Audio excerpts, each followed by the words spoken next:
a very, very quick video, maybe like a minute or two. Sunday psychology. We only have two things. We went over the week. I definitely want to make sure I did one day on my phone because I had a scrimmage, and then the other days I did in my notebook.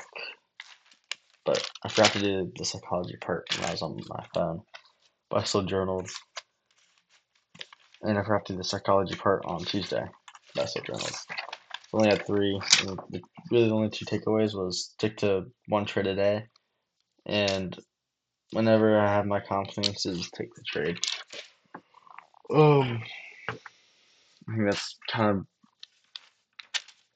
stuff I've gone over before, but I'm really starting to like taking only one trade a day because then it's like win or lose, and if you take two, like I've always usually lost twice. I've never really made it back unless it's like a really good step. That'd be mad that I didn't take. Like I'm only gonna take one, and then I have my confidences. Sometimes I get stuck in between like two conflicting sides, and I think there it's smart to not be taking a trade. But there's times to be sort of aggressive in the market, especially when there's like say two opposing SMTs.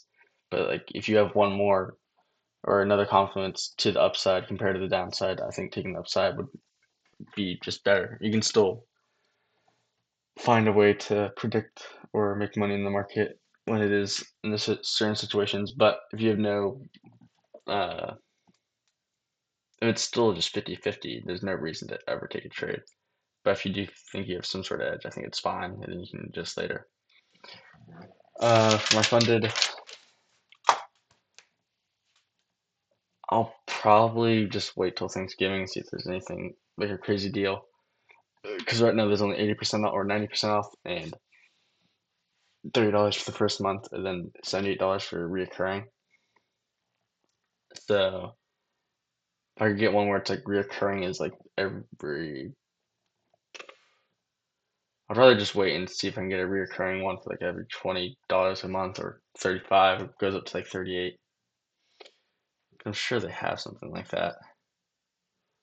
If not, then I'll just wait till next weekend and won't trade this week on a funded. But that's what I'm leaning towards. And it should be like 2 days before Black Friday if I had a bet, or at least on Thursday. So I'll get one then. I'll get trade of 8. I'm leaning towards a static just because I hate the trailing threshold. Like where it trails, you're getting top profit for the full. So I might just go with the static. It's only 625, but if I can risk like 200 and then kind of get up and then risk more and then try to pass it, I think I'd rather do that. But I just have to come up with the strat and think about how I want to do that. But I'll think through that. And I'll get funded probably Black Friday.